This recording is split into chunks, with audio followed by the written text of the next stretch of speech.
eto maganda kong pag-usapan at diskusyonan po, mga kabida. Sumemplang na naman po yung witness po ng prosecution, dito ho sa Article 1, mga kabida. Pangalawang article po ito kung misuse of confidential funds, sa impeachment ni Vice President Sara Duterte matapos pong nakitaan po ng mga butas po, mga kabida, sa kanyang mga testimonya, Si Michael Puga, yung defense lawyer po ni Vice President Sara Duterte, ang nag-cross-examine po dito ho kay Attorney Wamil, isa kong dating auditor po ng Commission on Audit na nag-audit ho sa confidential funds ni Vice President Sara Duterte, mga kabidan po. Unang butas, okay? Yung sinabi po mga kabidan ni Attorney Wamil, na ginastos daw ni Vice President Sara Duterte yung 125 million pesos sa loob lang po ng 11 araw, hindi pala illegal yun. Okay? Inalaw pala yun ng Commission on Audit, mga kabida. Although sinabi niya na ang part ng confidential funds ni Vice President Sara Duterte, yung pagbili po ng mga gamot, pagbili po ng mga pagkain, mga kabida, ay mali daw ang paggamit. Okay? Pero, hindi illegal, mga kabida. Diba? Ni isang kusing po, wala palang napunta kay Vice President Sara Duterte sa kanyang bulsa, mga kabida, po. Okay? Pangalawa. Okay? Pangalawa po. Sinabi po ni Attorney Wamil, kaya nga, si Sara Duterte po ang kanyang inaudit dahil siya lang po ang tanging Vice President, mga kabida, na nagkaroon po ng appropriations for confidential funds. Alright? Yun pala, prior to Vice President Sara Duterte, meron na palang Vice President, mga kabida, na nagkaroon po ng confidential funds way back in 2014. Okay? Kung saan nag-umpisa itong si Wamil bilang auditor, mga kabida. Hindi niya alam na si Vice President Jejomar Binay, meron palang confidential funds, mga kabida. So, this goes to show na meron talagang intensyon, mga kabida. Kasi 2014 pa itong si Attorney Wamil, pumasok po sa Commission on Audit. Tapos hindi niya alam na merong confidential funds during that time, yung Vice Presidente po, mga kabida, po. Alright? So, meron talagang, kumbaga, selected intention, mga kabida. Okay, dito ko sa party po ni Attorney Wamil, kaya booking na booking po. Okay, na merong intention po, mga kabida. Bakit inaudit po ito kung si Sara Duterte, mga kabida. Kung tutusin, ang dami hong mga opisina po, sa gobyerno na meron pong mga intelligence funds at confidential funds. Bakit ang opisina lang po ng Vice Presidente ang inaudit po, mga kabida, po? Okay, ito, pakinggan muna natin. Ito ang pag-booking po, ni Attorney Michael Pua, mga kabida, na hindi lang pala si VP Sara ang meron pong confidential funds, bilang Vice Presidente po ng Pilipinas, po. Pakinggan natin ang cross-examination ni Attorney Michael Pua. Kayo po, in your evaluation, do you go through the documents one by one? Yes po. I evaluate po if they are compliant with the requirements of the joint circular. Okay. Now, when you evaluated these documents, nakita niyo po ba doon kung sino ang nag-approve ng grant ng confidential funds for OVP for the fourth quarter of 2022? Kasi wala po sa GAA yung OVP confidential funds for 2022 So nakita niyo po ba kung sino ang nag-approve ng grant para sa fourth quarter 2022 confidential funds? Based on the documents submitted, si Office of the President po yung nag-approve. Si Office of the President po yung nag-approve. Ayun! Doon pa lang. Wala na. Ang Office of the President pala ang nag-approve dito ho sa appropriation po ng confidential funds ni Vice President Sara Duterte. Okay? So, dyan pa lang, mga kabida, sagot na po yung tanong kung bakit nagkaroon po ng confidential funds si Vice President Sara Duterte. Dahil inapprove po ng Presidente po ng Pilipinas So, hindi po illegal. Kaya yung question, bakit nagkaroon po ng confidential funds ang OVP? Dahil inapprove po ng Presidente po ng Pilipinas. Ayun, tuloy po tayo. Pagdating naman po sa OVP 2023 confidential funds, yun po ay nasa General Appropriations Act. Do you confirm that? Yes po. And pagdating naman po sa DepEd 2023 confidential funds, nasa General Appropriations Act din po. Tama po ba? Yes po. And as a lawyer, you would know that the GAA is enacted by Congress. Tama po ba? That's correct. Now, yesterday, naalala ko po, natanong kayo doon sa time nyo sa ICFAO kung ilang Vice President ang na-audit nyo pagdating sa confidential funds. Alala nyo po yun? Yes po, sir. At ang sagot nyo po ay isa lang, si Vice President Sara Duterte, the respondent in this case. Tama po ba? Yes po. Tapos Since I assumed in po in 2014. Since you assumed in September 2014? Yes po, sir. Tama po. And you were asked bakit si Vice President lang? Naalala niyo yung tanong na yun? Yes po. At ang sagot niyo po, kasi since you assume siya lang po ang Vice President na nagkaroon ng appropriations for confidential funds. Tama po ba? Yes po. Since September 2014 po na nag-assume ako. Opo. Now, I'm showing you a document. If I may approach the witness, Your Honor. So may approach. I'm showing you a document, and this document is from the Department of Budget and Management, entitled Special Allotment Release Order, dated, medyo malabo lang po yung document, no? December 22, 2014. Pakita niyo po yan. At ang purpose po is to cover confidential activities for fiscal year 2014. You see that? Yes, sir. And noong December 22, 2014, nasa ICFAO na po kayo. Tama po ba? Ano period po yan? We have a clear here po. Date of issue, December 22, 2014. Yes po, nasa icon po. Tama po ba? Hmm. At hindi po si Vice President Sara Duterte ang Vice President ng mga panahon na yun. Tama po ba? Yes po. Pero na-liquidate po ba yan? That's the question. That's the question to ICFAO, actually. That's the question to ICFAO, actually. Because yun po yung, ang pinapakita ko lang sa inyo is nagkaroon po ng confidential funds. Ang Office of the Vice President noong 2014 issued. Ayun.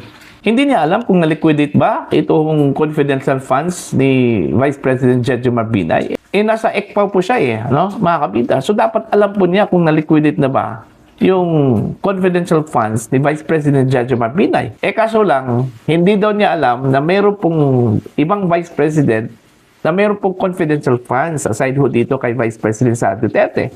Hindi niya alam o alam po niya na mayroon pong iba pang mga Vice Presidents na nagkaroon po ng confidential funds mga kabida. Subalit, yung intention lang talaga niya mga kabida na si VP Sara lang po ang ididiin po dito.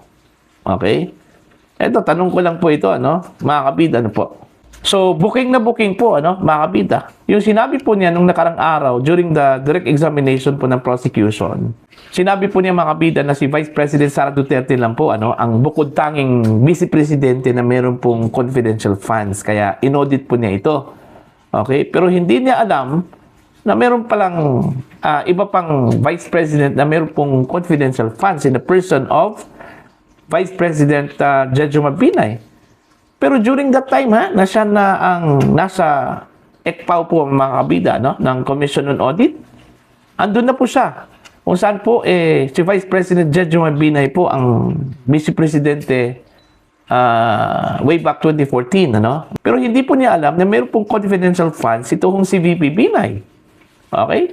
Kaya nga, ang tanong ko po dito, hindi ba niya alam to o alam niya, mga kabida, na meron pong confidential funds si Binay, pero meron lang talaga siyang intention po, na idiin si Sara Duterte. Okay? Mga kabida, na kanyang inaudit lang po ito, mga kabida, po. Tapos ginawa po niyang rason na si Sara Duterte lang po ang nagkaroon po ng confidential funds na Vice Presidente, mga kabida. Okay? So, dito pa lang sa cross-examination po ni Attorney Michael Pua, ang galing talaga nitong abogadong ito, mga kabida. Wala na. Booking na po. Okay? Dumagdag po ito, mga kabida, sa mga araw, okay, mga kabida, na walang na-establish na direct evidence and proof. Okay? Yung prosecution against the Vice President, mga kabida, po. At dumagdag itong araw na ito sa gastusin po, mga kabida, ng Senado. Okay, bilang impeachment court. Mantakin nyo, umabot na daw, sa 300 million pesos po ang nagastos po, mga kabida, ng Senate para lang sa impeachment trial po ni Vice President Sara Duterte sa loob po ng 12 o 13 araw na po ito ngayon, mga kabida. Okay? Ganun kalaki po. Mas malaki pa po sa 125 million pesos po na gastos ni Vice President Sara Duterte sa Department of Education sa loob po ng 11 araw po mga kabida. Mantakin nyo, dinoble eh. Okay? Yung gastos ng Senate mga kabida, tapos ni isang direct proof or evidence against the Vice President, wala kong na-establish itong prosecution, mga kabida po. Simula doon ho sa unang article, yung Article 4, grave threats against President Marcos, First Lady, at saka ito hong si dating House Speaker Martin Romualdez. Wala ho silang na-establish, mga kabida, na direct evidence, na si Sara Duterte ay guilty po sa grave threat against these three people, mga kabida po. Okay? Hanggang dito sa pangalawang article, itong misuse of confidential funds. Unang witness pa lang ito, mga kabida. Kasi nasa 13 daw yung witnesses po ng prosecution, Dito pa lang sa first witness po nila, sumemplang na po. Okay? Sumemplang na po, mga kabida. Diba? Yung paggamit pala, mga kabida, ng confidential funds, yung paggastos po ng confidential funds within 11 days, hindi pala ito illegal. Hindi pala ito bawal, mga kabida. Okay? Tapos, yung sinabi po doon, na-establish doon na ang confidential funds, part of it, mga kabida, ay ginastos pala pangbili po ng gamot, pagkain, mga kabida. Walang kahit isang kusing na pera mula sa confidential funds napunta ko sa bulsa po ni Sara Duterte. Okay? Kaya nga itong si Attorney Kapunan, ayaw niyang pasagutin po itong kanyang witness doon sa cross-examination po ni Attorney Michael Pua, mga kabida, dahil nag-alala po sila baka mabuking. Kaya nga nabuking nga diba? Nabuking nga mga kabida. Actually, kung sa vantage point po ng prosecution, magaling yung kanilang witness. 100% yung gradong ibinigay po sa kanya, mga kabida. Pero kung titingnan mo talaga, okay, kahit na po, dun ho sa balanse po, mga kabida, meaning wala kong kinikilingan, wala kong establish po na fact na meron pong kasalanan po ito kong si Sara Duterte, mga kabida. Ang bukod tanging kasalanan lang po siguro niya, yung maling paggamit ng confidential funds, which is hindi naman po napunta sa kanyang bulsa po mga kabida. Tsaka pangalawa, may tuturing ba yun na impeachable offense, mga kabida? Hindi. Para sa akin, hindi po Mali lang yung paggamit. Okay? Pwede ho siyang sitahin doon, mga kabida. Pero hindi po impeachable offense yun. Alright? Mga kabida, po. Kasi ang pera na pinagagamitan po, mga kabida, okay, hindi naman po napunta sa kanyang bulsa Ipinambili po ng pagkain, gamot, at iba pa, mga kabida, po. Na-establish yun during the cross-examination, mga kabida. Hindi po gawa-gawa yun. Diba? For your comment and for your opinion, mga kabida, please comment down. Sa mga hindi pa po subscriber po sa aking channel, please subscribe. Just click the subscribe button, click the notification bell, click all para updated po kayo, mga kabida, sa aking mga uploads. Maraming salamat po sa inyo lahat.